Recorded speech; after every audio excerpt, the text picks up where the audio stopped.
Hi everybody, it's on from farfarway.org. We're on to game 2 of the campaign. So this is another 50 pointer, this time we're playing the Gauntlet scenario. I'm again using Asphyxious, so I'll just run through my army. So it's Asphyxious, some Mechanothralls, and the unpainted models there are Neurosurgeon and Stitch Thralls.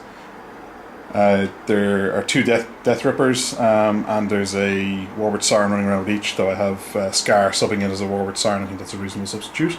There's 2 Stalkers, there's one there and the mirror on this end.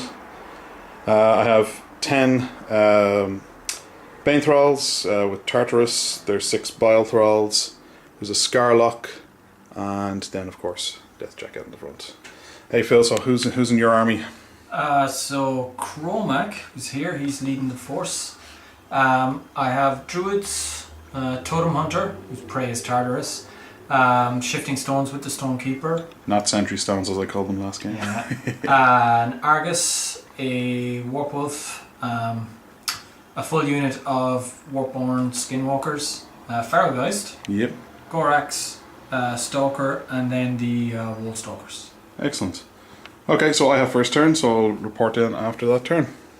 I suspect it'll be run. So a fairly predictable turn for me. Everybody ran. You can see the Stalker moving up the left flank.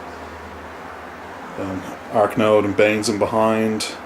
Both of the Warward Sirens used Power Booster to give the focus to the Arknodes before they ran up. Tartarus hiding in amongst the rocks there. And Asphyxious in over behind Deathjack with some other jacks in tow, and the Biles following up in behind everybody. So, a very predictable turn. It's over to Phil. So, Phil on his turn 1 moved most of his army up, but Chromac cut a couple of spells out and left himself with no fury, so I'm wondering if I have an assassination on. What spells did he put out, Phil? I'm hoping you don't have an assassination on.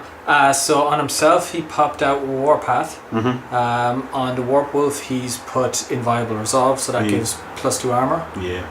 And what's this one? This one is Wild Aggression. So all boosted attacks there. And the Warpwolf Stalker prowled up into the back of the wood there. Yeah, so he's stealthy, and then the only other thing really to note is the anti-magic effect of the Druid leader here. And they put clouds around them as well. Yeah, stretch it for 8 inches. Okay, so let's see if there is an assassination vector in here. It's a long shot if there is. So a bit of a cagey turn for me. Deathjack charged into the Skinwalkers, killing 2 of them, getting a couple of souls. The Mechanothralls then swarmed around, just trying to put a bit of a protective cushion with the Neurosurgeon and Stitch Thralls in behind. The Banes just pushed up on this flank, one of them managing to engage the Argus, the other one just short, and the rest of the guys kind of in a retaliatory position. I gave a focus onto the Stalker with the Warward Siren. It just shuffled across, just getting a bit more central, keeping in the battle. Tartarus pushed forward, the Biles pushed up. I put a Breath of Corruption via this Arknode into the Wall Stalkers, killing a couple of those. Yeah, the assassination wasn't done when we looked at it. Chromac is within 9 inches of the no magic druids. They kill all the fun. And I think that's pretty much it. Oh, the only other thing I've noticed is my Stalker went into the Warpwolf Stalker. What's the Stalkers over here? Just to try and time up a wee bit if we could. And that's about it. It's Phil's turn too, so Phil, talk me through what went on. It's like disaster of a turn. Well, it worked out. Well, disaster. What's that wreck marker? What was that? That was Deathjack. Was this turn a disaster? Okay, that's not too bad, but I'm looking at a lot of pain. So take out the Deathjack. I use the Skinwalkers to take out some of the Mechanothralls. To basically leave space for the Warpwolf. Yeah, so the Warpwolf teleported in. Then the Gorax used Primal on him. Yep.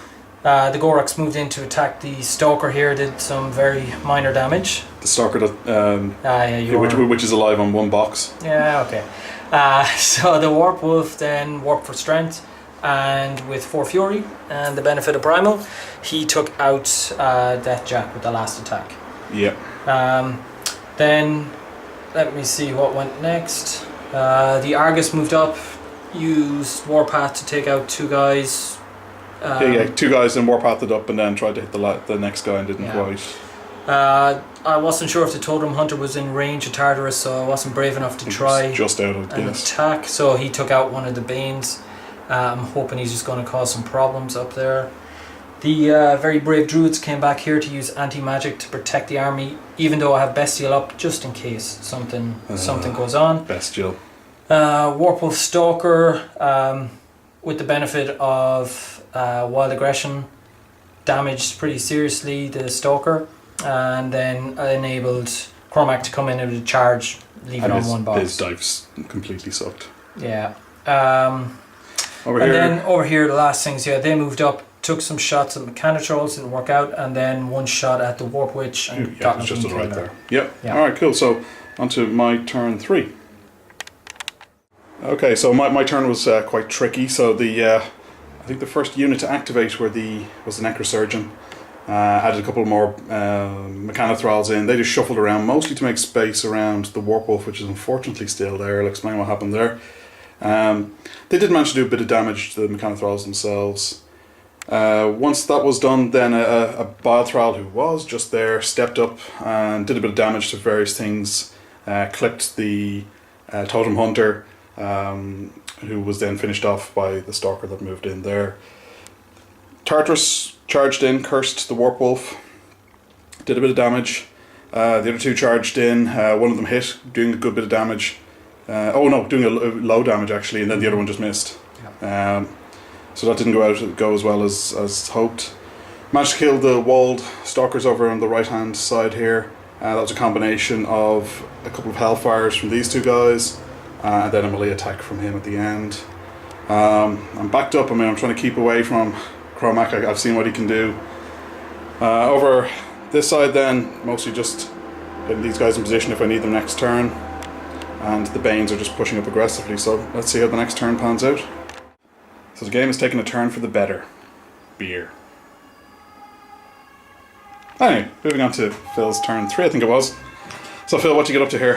An action-packed turn. So first of all, Warpwolf frenzied because of Primal, took out one of the Banes, and then I just dumped his Fury. I had a threshold check with the Gorax, which he passed, thankfully.